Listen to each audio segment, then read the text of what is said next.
I know that there's just been so much buzz about this movie. I mean, the impact of it has been so phenomenal. And I know there's so many rumors that you've been talking about. You had to crush people when you had to say there wasn't a 3-hour extended cut. But I feel like that just speaks to the incredible response. I mean, people actually want a longer movie, not a shorter one, which I feel like normally it's the opposite. So how are you feeling about that? I feel great. I mean, it's a wonderful problem to have that people just want more and more and more. I think I know that I will be honest with you. There's a part of me. There was a little period of time when I was like, "Oh no, they don't think my movie is sufficient. They don't think it's enough." And I went like, I'm an artist. I'm neurotic, and so I there was a moment I was like, "They don't like my movie," and then then it took friends going, "You idiot! They love your movie, and they love it so much they want more." And so it I am very aware that this is hardly ever the way it goes. This is hardly ever the response any movie gets, any play, any novel. And I'm just enjoying it. It's the amount of time and that was spent in creating this movie, not just by me, but by so hundreds of people. That it's just that it has been sort of received and met with so much love and so much excitement that people can't get enough of it, that they just watch it on an endless loop. It's very gratifying, and it's very, very, I genuinely makes us all very, very happy. I mean, I know it just sounds like a silly, small thing to say, but it just feels very, very good when people like what you've made. Absolutely. I mean, and it's to the point where they're demanding a sequel, even though the movie's been out, a matter of 2 days. weeks. Yeah. Yeah. And then everybody's on strike. Right. Like, this is the perfect time to discuss a sequel, obviously. Sure. Look, the path to a sequel runs to the NPTP. Call Carol Lombardini and tell her you want a sequel. And the way to get a sequel is to get a fair deal for the actors and the writers. Absolutely. Amen.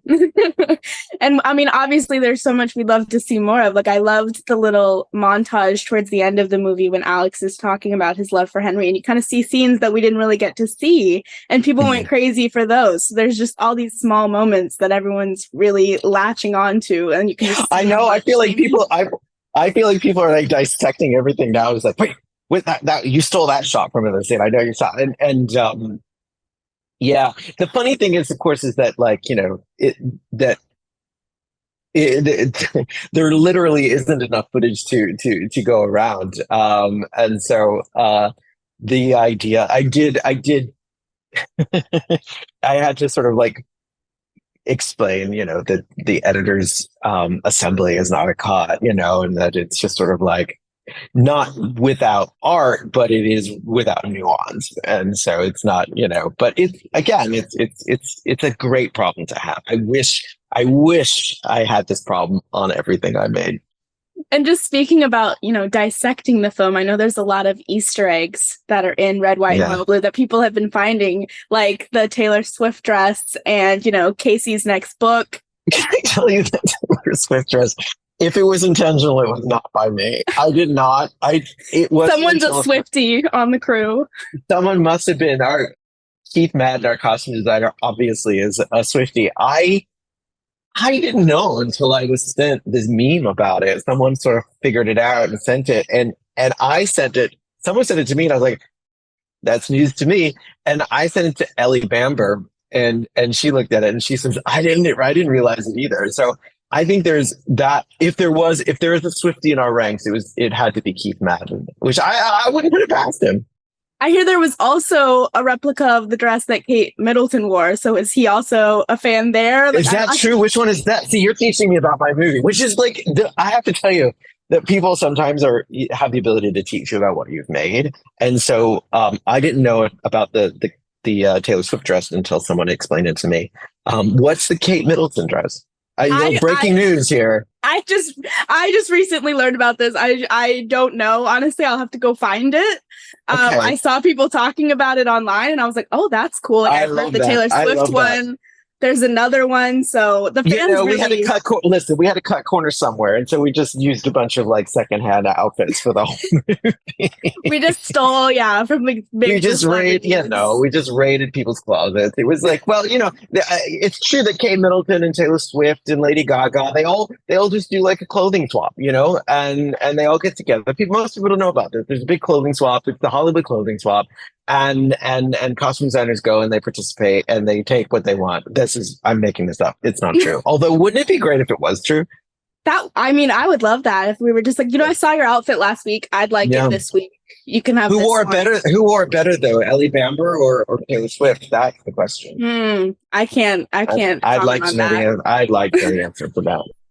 We need Taylor Swift to respond because she obviously has opinions, I'm sure. I mean, I was going to ask if you knew of any other Easter eggs, but clearly we're all discovering it live. No, we are all figuring it out ourselves. I mean, there are some very, very intentional Easter eggs in there, but I think those are like the low-hanging fruit that everybody saw instantly and recognized. Like, Alex reading a Case McQuiston book, and what else did we put in there? It's very shameless, and I put a clip of Some Like It Hot into the movie. And I wrote the musical Some Like It Hot, which is currently on Broadway. But it's funny. We were showing the movie. We did a fan screening in London at the BFI, the IMAX theater, and the audience was it was a bunch of fans, and they were loving it and having so much fun. They didn't clock Casey in the election night scene. And it was hilarious. It wasn't until later that people were actually like, oh my God, that's Casey McQuiston in that scene. But the audience, who were like responding to every little thing, when Casey shows up in the election night scene, they didn't even clock Casey. It was hilarious. It took like a couple of viewings. So maybe there are more Easter eggs in there than anybody actually knows. True. I mean, I was stressed during that scene, so I could almost see missing it. Because even though I read the book, I was like, "Oh no, are we going to get Texas?" Lopez made some changes. What if? Right. What if she loses the election? It could have happened. And I do want to ask. There was this funny story that you told about Taylor Zakhar Perez asking you if he should shave or not, and you were like, people... I told that story yesterday, and it's like everywhere. It's funny. I've been doing a bunch of interviews today, and like in between I check my phone and there's a text from Taylor and he's like sending me all these things. Yes, it's true. Taylor, because he said that they made him like wax for Minx. And so I think it probably got like in his head a bit. And so we were shooting the scene in the Paris hotel room. It was that day. It was like the morning of. And I was being taken to set. I was on my way to set, and I was diverted to Taylor's dressing room, which I didn't usually go over to the trailers in the morning. And Karen, the hair and makeup person on the film, she walks me into and I was like, Karen, you're coming. I need a witness. I'm not going in there alone to look at my star's butt. Like that's not happening to my career or to Taylor's career. So you're there as a witness, and so we even left the door open to the trailer. We're very conscious actually about these actors' dignity throughout the whole process, especially given what we were about to film that day. But then Taylor's like, I need you to look at my butt. Is it too hairy? And I'm like, show it to me. And he's like, he was trying to explain it to me at first. I'm like, Taylor, just take your pants off and show me your butt. So and he did, and I looked and I was like, you're fine. You're absolutely fine. But it was very funny because everybody was aware that this was like a potentially like inappropriate thing. But we were also like close already after 5 weeks of filming that I was just like, yeah, just show me about Taylor. And yeah, you're good. Put it back in and let's get to work. I'm glad that it sounds like you guys are still on good terms after you telling the story. Oh, yeah. You didn't have time. I actually, no, because it was in the moment and I was like, oh, it's a good story. Should I tell the story? Yeah, let's tell the story. So afterwards, I text him and I was like, so I just told the story. And he's like, yeah, that's a good story. I'm glad you told it. And I didn't want to get you in any more trouble, but I know that just like came up I'm sure. Let's get me into more trouble. Well, I just wanted to ask, is there any other funny stories that you just haven't had the moment to bring up? Kind of similar. I've been waiting for this. Do you want me to break a story that I was very mean. I get sometimes the devil in me a little bit, and I just decide to like play tricks on people. And I know that as the director of the film, I didn't do it too often, but we had our third day of filming was the karaoke scene, and we spent all day doing it. And Nick either sang it live or lip synced to a wild track that he laid down early that day, at least 15, 16 times through the song, like performing. He like performed his guts out on this thing. He really just like, he killed it. And it was a big day for him, and it was great. And I knew how hard he worked. And then 2 days later, I don't know where it came from, but I was like, Nick, can I talk to you for a second? He's like, yeah. What was it? I was like, so the dailies from Wednesday, they came back. They're like, yeah. I'm like, and the data was corrupted. There was something wrong with the camera. And the data was bad, and we didn't get it. And he's like, how much of it did we? I was like, none of it. We didn't get any of it. We have to shoot the whole thing again. And his face just fell. And I both did not feel guilty because I knew it was like a great gag, but also like I was like, oh, I feel bad. And so I just let him sit in it for just a couple of seconds. I'm like, I'm kidding. It's great. It's brilliant. I watched every take. It's wonderful. And he vowed revenge. But he never got it. He never got me back. So you have to be careful every day because you never know when it's coming. I'm looking up for anvils over my head every single day. Out your window in case. Yeah. I don't know what came over me. I just decided to play a trick on him, and he believed it. And I think that was good to know that I don't think he believed a word I said after that. I mean, I love Nicholas. He's amazing at acting. And I love that there's this trend going on, not really a trend, a little meme of him comparing his monologue to Alex when he storms the castle, and then his new scene from his Bottoms film. I don't know if you've seen that. I haven't. No, I haven't. Oh my gosh. Because his character, they're just polar opposites, and everyone is putting them next to each other. And it's just hilarious. You'll have to see it because he's just amazing. Maybe we just need a character crossover film. Maybe we need those two characters to end up in the wrong movie. That would be perfect. I agree. 100%. Maybe that's what we need. My last question I just wanted to ask before we have to wrap. I mean, we talked about how everyone has been watching this movie on repeat. How many times have you seen it?